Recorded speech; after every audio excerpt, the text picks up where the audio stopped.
Good afternoon students.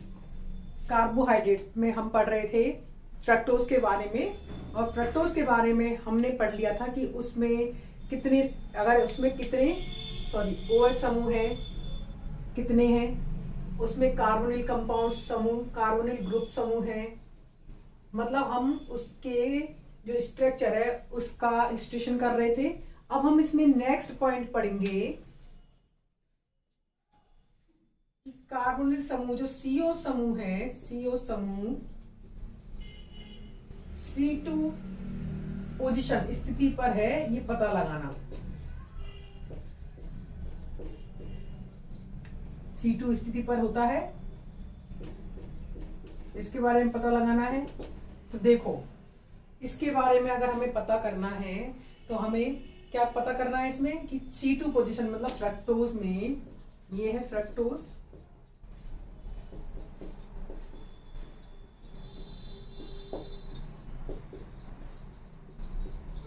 ठीक है, ये फ्रक्टोज है। फ्रक्टोज का आगे आंशिक अपचयन माइल्ड रिड्यूसिंग एजेंट, आंशिक अपचयन सोडियम मरकरी के साथ कराने पर डी सार्बिटॉल तथा डी मेन्नोस प्राप्त होता है। डी सार्बिटॉल तथा इसको तुम ऐसे भी लिख सकते हो C6H12O6 फ्रक्टोज है, ठीक है। हमने क्या बोला है, फ्रक्टोज के आंशिक अपचयन पर हमें क्या प्राप्त हो रहा है, डी सार्बिटॉल और डी मेन्नोज। डी सार्बिटॉल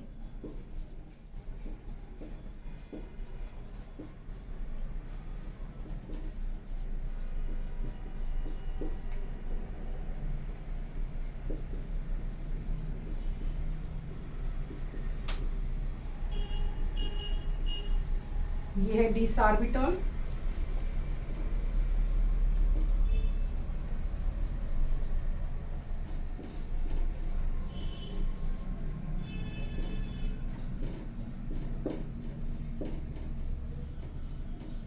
और ये है डी मेन्नोस। तो देखो, डी सार्बिटॉल तथा डी मेन्नोस का मिलना हमें ये बताता है कि जो फ्रक्टोज है उसमें कीटोनिक समूह C2 पोजीशन पे होता है। तभी तो देखो ये एपीमर प्राप्त हुए हैं, इसको बोलते हैं एपीमर्स, C2 एपीमर्स। ये हम फर्स्ट ईयर में स्टीरियोकेमिस्ट्री में पढ़ चुके हैं, यूनिट सेकंड में हम बात कर रहे हैं फ्रक्टोज पर CO समूह, कीटोनिक समूह जो है वो C2 पोजीशन पे है। कैसे है, ये डी सार्बिटॉल तथा डी मेन्नोस का मिलना हमें ये बताता है कि जो कीटोनिक समूह है वो C2 पोजीशन पे होता है। ये दोनों क्या हैं, एपीमर्स हैं एक दूसरे के। एपीमर्स मतलब एनालॉग्स, एक दूसरे के समावेशी हैं। देखो बिल्कुल एक जैसे हैं, बस इसमें OH किधर है, राइट हैंड साइड पे, इसमें OH किधर है, लेफ्ट हैंड साइड पे। इसको बोलते हैं सार्बिटॉल और इसको बोलते हैं मेन्नोस। नेक्स्ट अभिक्रिया है फ्रक्टोज की। अगर हम HCN के साथ अभिक्रिया कराएं तो साइनोहाइड्रीन बनेगा। साइनोहाइड्रीन का आगे जल बढ़न से एसिड प्राप्त होगा। हम बात कर रहे हैं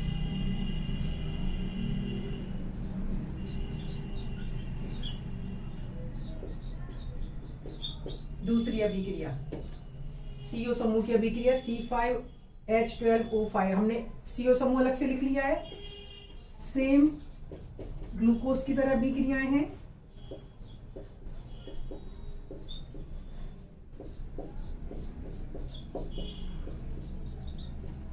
क्या प्राप्त हुआ है हमें, साइनोहाइड्रीन। HCN से अभिक्रिया से क्या प्राप्त हुआ है, साइनोहाइड्रीन। अब इस साइनोहाइड्रीन का आगे अपन क्या कराएंगे, जल अपघटन।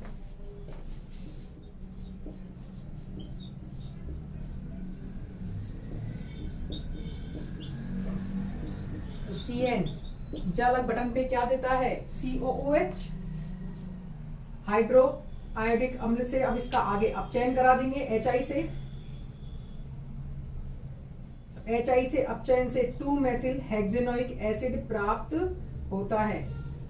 क्या प्राप्त होता है, 2 मेथिल हेक्सेनोइक एसिड।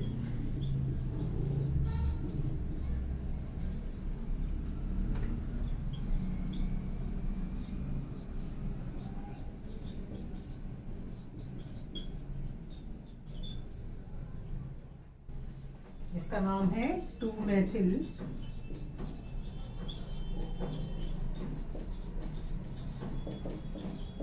हेक्सेनोइक एसिड। ये थोड़ा टेढ़ा जा रहा है, इसको एक मिनट।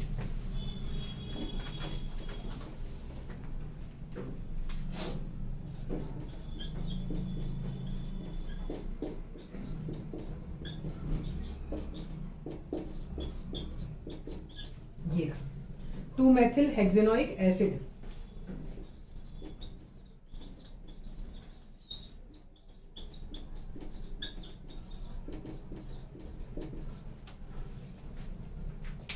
तो 2 मेथिल हेक्सेनोइक एसिड का मिलना हमें बता रहा है कि ये जो CO है वो कौन से कार्बन पर है, C2 पर। क्योंकि देखो C2 2 मेथिल हेक्सेनोइक एसिड मतलब 1 2 3 4 5 और ये 6 कार्बन। ठीक है, हमें 6 कार्बन, देखो 6 कार्बन है, 1 CH3, 2 ये कार्बन, 3 4 5 और 1 6। लेकिन COOH कहाँ लग गया है, अब C2 पोजीशन पे लगा है, तो इसका IUPAC नाम चेंज हो जाएगा बिल्कुल। C2 पोजीशन पे क्या बन गया, COOH। 2 मेथिल हेक्सेनोइक एसिड मिल रहा है, मतलब C2 पोजीशन पे COOH लग गया है, तो इसका मतलब क्या है, जो कार्बोनिल समूह है, कीटोनिक समूह है, वो कौन सी पोजीशन पे है, C2 पोजीशन पे। ये हमने पता किया है कि जो CO समूह है वो कीटोनिक समूह की उपस्थिति क्या है, कीटोनिक समूह की उपस्थिति। अब हम इसका इन सारे पॉइंट जो हमने पढ़े हैं उनसे हम फ्रक्टोज की संरचना बना सकते हैं।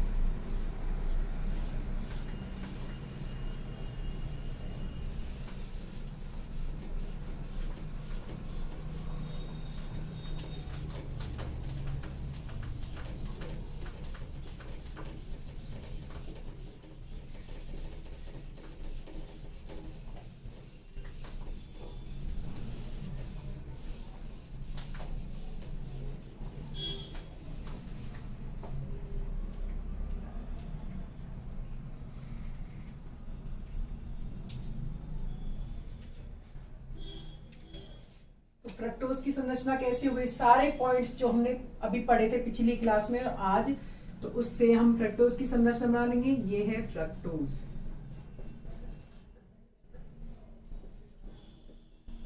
छह कार्बन परमाणुओं की सीधी श्रृंखला जिसमें 2 प्राइमरी अल्कोहल्स होते हैं, 3 सेकेंडरी अल्कोहल्स होते हैं, एक कीटोनिक समूह होता है। ठीक है, यह है फ्रक्टोज। अब हम बात करेंगे इसके ऑक्सीडेटिव क्लीवेज की, वही सेम ग्लूकोज की तरह।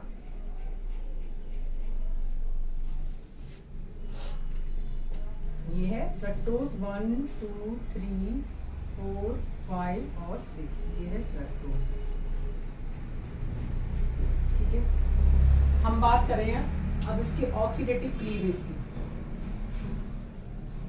इसी में हम बात करेंगे आगे इसके ऑक्सीडेटिव क्लीवेज की। ऑक्सीकृत विदलन, that is called in Hindi ऑक्सीकृत विदलन। क्या कहलाता है ये, ऑक्सीकृत विदलन। वही सेम HiO4 पर आयोडिक अम्ल, ये कार्बन क्या हो जाएगा, कार्बन कार्बन बॉन्ड क्लीव होगा, ये तो फॉर्मेल्डिहाइड में बदल जाएगा।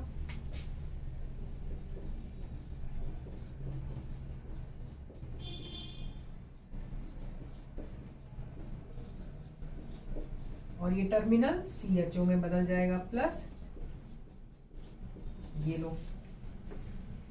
ठीक है, अब इसका आगे स्टेप बाय स्टेप कराते जाओ। CHO किस में कन्वर्ट हो जाएगा, COOH में। नेक्स्ट में क्या होगा, ये लो, ये वाला बॉन्ड क्लीव होगा, CH2OH, C double bond O, CHOH, CHO plus HCOOH। यहाँ तक कोई दिक्कत नहीं।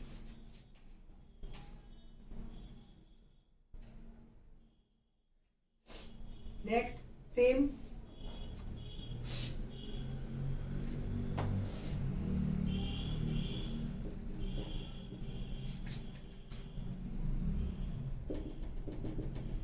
ये वाला बॉन्ड क्लीव होगा, इसके ऊपर HIO4 लिख सकते हो। क्या बन जाएगा ये CH2OH, C double bond O, CHO plus HCOOH। अब इसका आगे एक बार और ऑक्सीकरण होगा, बिल्कुल होगा। इसके ऑक्सीकरण से हमें क्या प्राप्त होंगे, फॉर्मेल्डिहाइड CO2 प्लस HIO4। देखो अब यहां से ये बॉन्ड क्लीव होगा, ठीक है, ये बॉन्ड क्लीव होगा तो ये तो फॉर्मिक अम्ल में बदल जाएगा। ये फॉर्मिक अम्ल में बदलेगा तो ये किस में बदल जाएगा, COOH में।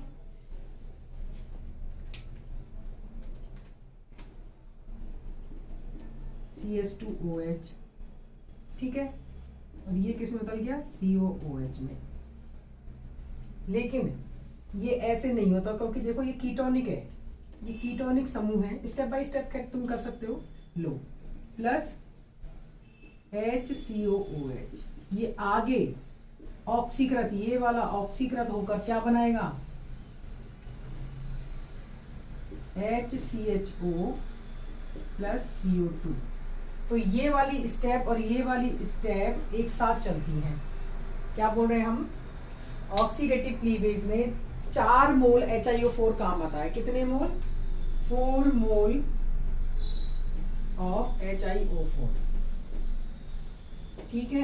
काम में लेते हैं, कितने मोल फॉर्मिक अम्ल बन रहा है, 3 मोल फॉर्मिक एसिड बनता है। उसमें कितना बन रहा था, 4 मोल बन रहा था, ठीक है। अब हम बात कर रहे हैं इस स्टेप की। तो ये जो स्टेप है इसमें ये CH2OH और ये दोनों बॉन्ड एक साथ क्लीव होते हैं, दोनों बॉन्ड एक साथ क्लीव होते हैं, तो उससे ये CHO तो इस कन्वर्ट हो जाता है HCOH में। ये कीटोनिक समूह ऑलरेडी था, ये तुरंत ही किस में चेंज हो जाता है, फॉर्मिक अम्ल के साथ CO2 में, ये बन गया CO2। ये CH2OH किस में कन्वर्ट हो जाता है आगे, HCOOH में, फॉर्मेल्डिहाइड। तो कितने फॉर्मेल्डिहाइड के मोल बने, 2 मोल फॉर्मेल्डिहाइड बनते हैं। ये हमने बात कर ली फ्रक्टोज की। नेक्स्ट अभिक्रिया हम पढ़ेंगे ग्लूकोज की फेनिल हाइड्रोजीन के साथ अभिक्रिया या ओसाजोन का निर्माण। नेक्स्ट लेक्चर में पढ़ेंगे ओसाजोन का निर्माण, ये हम नेक्स्ट लेक्चर में पढ़ेंगे।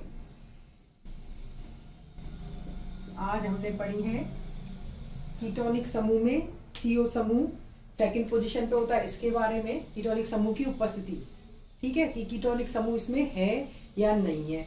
नेक्स्ट हमने पढ़ा है ऑक्सीडेटिव क्लीवेज, ऑक्सीकृत विदलन, जिसमें हमने अभिक्रिया कराई है इसकी परायोडिक अम्ल के साथ, जिसमें 4 मोल परायोडिक अम्ल यूज होता है, 3 मोल फॉर्मिक एसिड बनता है, 2 मोल फॉर्मेल्डिहाइड के बनते हैं। अब हम नेक्स्ट अभिक्रिया पढ़ेंगे डी ग्लूकोज के साथ ओसाजोन का निर्माण नेक्स्ट लेक्चर में। इसको तुम स्क्रीनशॉट लेकर इससे नोट्स बना सकते हो।